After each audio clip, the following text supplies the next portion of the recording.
J'ai rendez-vous dans 20 minutes et je comprends rien à cette adresse. Salut à tous! Tu pars au Japon et tu redoutes de te retrouver dans cette situation-là. Les adresses au Japon sont un peu différentes et peuvent parfois être un peu énigmatiques. Et même sur ce point, les Japonais utilisent de forts repères culturels qui seraient bons de connaître avant ton prochain voyage. Et ça tombe bien, aujourd'hui je t'offre un petit cours de géographie japonaise et à la fin de celui-ci, tu pourras comprendre une adresse comme celle-ci. Installe-toi, je vais essayer de t'expliquer. Attends, en quoi une vidéo sur la géographie ça va m'aider à retrouver mon chemin? Déjà parce qu'une vidéo uniquement sur les adresses japonaises, ce serait un peu insuffisant.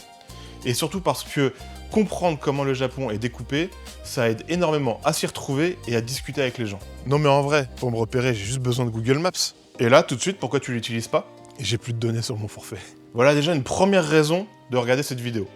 La technologie c'est bien, mais c'est pas infaillible. Et puis il y en a une autre. Les Japonais ne découpent pas le Japon uniquement de façon administrative. Je suis trop content, je prends l'avion demain pour Osaka et ce sera la première fois que j'y vais. 本当に関西に初めて行くの？ Hai, so desu. Kansai? Je comprends pas. J'ai parlé d'Osaka, pas de Kansai, moi. Voilà un parfait exemple. Ce dialogue peut paraître anodin, mais si on connaît pas un minimum le Japon, eh ben ça peut être un peu déroutant. Le Japon n'est pas découpé comme la France.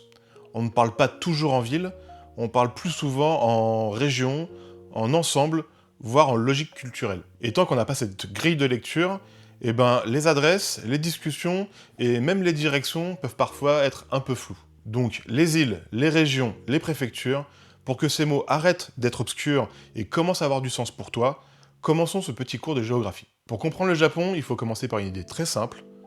Le Japon n'est pas un simple pays posé sur un continent, c'est un archipel. Un archipel, ça veut dire un pays composé d'îles.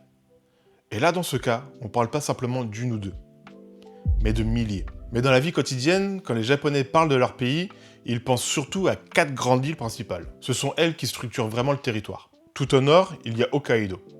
Une île vaste, plus froide, plus sauvage, avec une identité très marquée. Et quand je dis une île plus froide, pour vous donner un repère très simple, Hokkaido se situe à peu près à la même latitude que la Russie. Donc oui, c'est pas une image. Ensuite, au centre, il y a Honshu. C'est l'île principale et la plus grande. C'est là que se concentre l'essentiel de la population, des grandes villes et de l'activité économique. Quand on parle du Japon, la plupart du temps, on pense à Honshu. D'ailleurs, petite curiosité culturelle, même si le mot Honshu existe vraiment, les Japonais l'utilisent pas tant que ça au quotidien.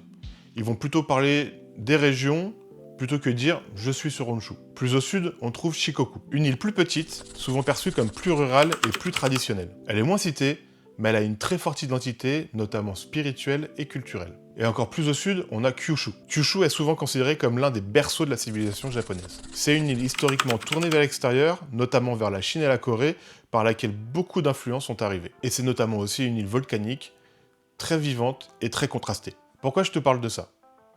Parce que déjà à ce niveau-là, on ne se situe pas au Japon de la même manière. Être à Hokkaido ou à Kyushu, ce n'est pas seulement être dans deux coins différents du Japon, c'est être dans deux contextes très différents. Et puis il y a d'autres îles, plus éloignées, comme Okinawa par exemple, elles font évidemment partie du Japon, mais elles ont leur propre histoire, leur propre culture, et on en reparlera une prochaine fois. Donc première chose, avant même de parler de région ou d'adresse, le Japon c'est d'abord un archipel structuré autour de grandes îles. Et maintenant qu'on a posé ce cadre-là, on peut commencer à parler de quelque chose que vous avez sans doute déjà entendu parler, des termes comme le Kanto ou le Kansai. Quand un japonais parle du Kanto ou du Kansai, il ne parle pas d'un bureau administratif, parce que ce n'est pas un. Et tu ne trouveras pas cette région dans l'adresse que je t'ai montrée en début de vidéo, que nous allons décortiquer dans un instant. En réalité, il parle d'un ensemble, d'une culture, voire d'une manière de vivre. Le Kanto, c'est la grande région de l'Est. C'est là qu'on trouve Tokyo et sa gigantesque aire urbaine. Le Kanto est souvent associé à une image plus moderne, plus formelle, parfois perçue comme plus rigide. Ce sont des clichés, mais comme beaucoup de clichés, ils ont la peau dure. Le Kansai, c'est l'ouest du pays. On y retrouve notamment Osaka, Kyoto, Kobe. C'est une région historiquement très importante, souvent associée à une image plus chaleureuse, plus directe et parfois plus expressive. Ce sont des généralisations, mais elles font partie de la culture. Entre le Kanto et le Kansai, il existe une forme de rivalité. Rien de sérieux, rien de conflictuel, mais une comparaison permanente. Un peu comme quand on compare Paris et la province. Et ce découpage, il est important pour une raison très simple, parce que les Japonais l'utilisent. Que ce soit dans les conversations, dans les médias, ou dans les références culturelles. Je suis sûr que même sans y avoir fait attention, tu as déjà vu des références à cette rivalité entre le Kanto et le Kansai dans un film, dans un manga ou dans un anime. Par exemple, dans Jujutsu Kaisen, la rivalité entre l'école de Tokyo et celle de Kyoto y fait clairement référence. Ah oui, j'ai vu ça aussi dans le manga Air Gear. Oui, on trouve ces références un peu partout. Et quand on connaît pas ces régions, on peut très vite perdre le fil d'une discussion. Bien sûr, le Japon ne se résume pas que au Kanto et au Kansai. On distingue généralement 8 grandes régions non officielles. Tu n'as pas besoin de toutes les mémoriser, juste de comprendre qu'elles existent et qu'elles structurent la façon dont les Japonais parlent de leur pays. Mais à un moment donné, cette logique culturelle laisse place à quelque chose de plus concret. Quelque chose que tu retrouveras systématiquement dans une adresse japonaise, les préfectures. Jusqu'ici, on a parlé de découpage plutôt large et culturel. Mais maintenant, passons à ce qui nous intéresse vraiment, comment lire une adresse japonaise. Imagine, on te donne cette adresse. Ouais, excuse-moi, comme ça, ce sera plus simple. Au Japon, on retrouve souvent une logique très structurée. Et on retrouve cette logique aussi dans les adresses. On peut voir plusieurs blocs. Ces blocs vous donnent des informations sur l'adresse du plus large au plus précis. Le premier bloc ici, Yamanashi-ken, représente la préfecture. Le Japon est divisé en 47 préfectures, ce sont les divisions administratives officielles du pays. Concrètement, c'est à ce niveau-là que les administrations fonctionnent, que les règles locales s'appliquent et que les adresses commencent à devenir précises. Si on devait comparer avec la France, les préfectures seraient un peu l'équivalent de nos départements, en un peu plus vaste. Ce n'est pas exactement la même logique, mais ça donne une idée de grandeur. Je ne vais pas toutes te les lister ici, mais retiens simplement ceci. Il y en a 47, et elles ont toutes leur propre identité, que ce soit culturelle, culinaire ou historique. Et c'est un point très important parce que les Japonais adorent cultiver ces identités propres à chaque région. Et c'est ici qu'on arrive à un point qui crée énormément de confusion chez tout le monde. Tokyo. On parle souvent de Tokyo comme d'une ville, mais en réalité, Tokyo est une préfecture à part entière. Une préfecture avec un statut un peu particulier. Et elle regroupe 23 villes comme Shinjuku ou Shibuya, alors que quand on parle de Akihabara ou de Asakusa, on parle de quartier. Mais je te parlerai de Tokyo plus en détail dans une autre vidéo. Donc si j'ai bien compris jusque-là, le Japon c'est un archipel qui est découpé en grandes régions culturelles et le tout divisé en 47 préfectures. C'est bien ça? C'est exactement ça. Et pour reconnaître la préfecture dans ton adresse, c'est pas compliqué. Placé toujours en premier, sauf sur certaines traductions, le nom de la préfecture est suivi de ce kanji, Ken, qui signifie simplement préfecture, comme par exemple Ibaraki-ken, Nagano-ken ou Hiroshima-ken. Mais ce ne serait pas drôle sans certaines exceptions que l'on compte au nombre de 4. La plus connue, c'est Tokyo-to. Ici, pas de ken, juste un to qui signifie métropole. Et ça souligne une fois de plus ce que je vous expliquais sur son statut de préfecture particulière. Ensuite, il y a 2 préfectures qui se terminent par fu.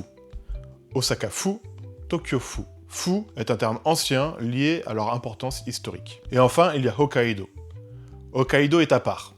Pas de ken, pas de to, pas de fu, simplement Hokkaido. Et ça reflète son histoire particulière et son intégration plus tardive dans le Japon moderne.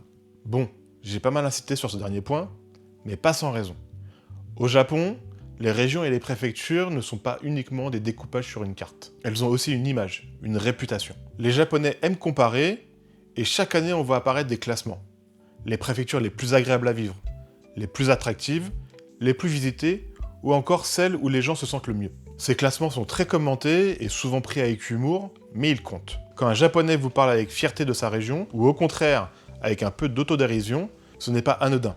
C'est lié à cette culture de l'image locale, et ça influence énormément la manière dont les régions sont perçues, y compris par les visiteurs. Mais si une région est fière de son image, ce n'est pas par hasard. Très souvent, cette fierté passe par quelque chose de très concret, les spécialités locales. Et j'ai hâte de t'emmener en vidéo, visiter chaque région du Japon pour te présenter ce qui fait la fierté de chacune d'entre elles, que ce soit des plats, des produits ou des savoir-faire. Bon, après cette longue digression, finissons-en avec notre adresse. Nous avions la préfecture, suivie de Fujiyodashi, qui cette fois représente la ville, reconnaissable par le kanji de la ville. Suivi du quartier, ici, Kamiyoshida, suivi du numéro de boîte postale, et pour finir, le nom de l'établissement, Fuji Subaru Line Gogome. Et si tu suis cette adresse, tu arriveras à la 5e station Yoshida, au Mont Fuji.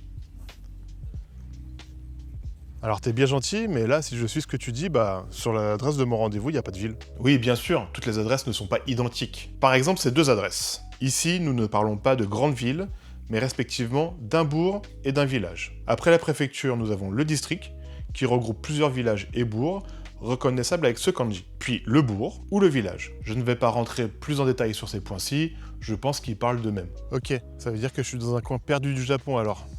C'est ça, bonne chance à toi. Mais avant de terminer cette vidéo, je vais te donner une dernière adresse, pour illustrer mes propos, mais surtout pour te recommander un petit truc sympa. On voit ça rapidement. Cette fois, préfecture de Tokyo, l'arrondissement avec Ku, puis le quartier de Ginza. 4, c'est le numéro du bloc, puis Chome, le sous-bloc, et pour finir, 11-7, le numéro du restaurant L'Américain. Un restaurant célèbre pour son sandwich aux œufs généreusement garni, et servi entre des tranches de pain bien épaisses, qui est tout simplement à tomber par terre. Je te le recommande vivement pour ton prochain voyage au Japon. Tu me remercieras plus tard. J'espère que j'ai pu t'éclairer un peu sur cette géographie qui est un peu différente de celle de la France, et je te laisse une dernière adresse si tu veux jouer à trouver ce lieu que j'ai énormément apprécié, et bien sûr sans tricher en tapant directement dans Google Maps. Ce serait vraiment pas drôle. Si t'as aimé cette vidéo, pense au petit pouce bleu, partage-la avec tes amis, et pense à t'abonner si c'est pas déjà fait. Ça me fera super plaisir. Et on se dit à très bientôt pour la prochaine vidéo.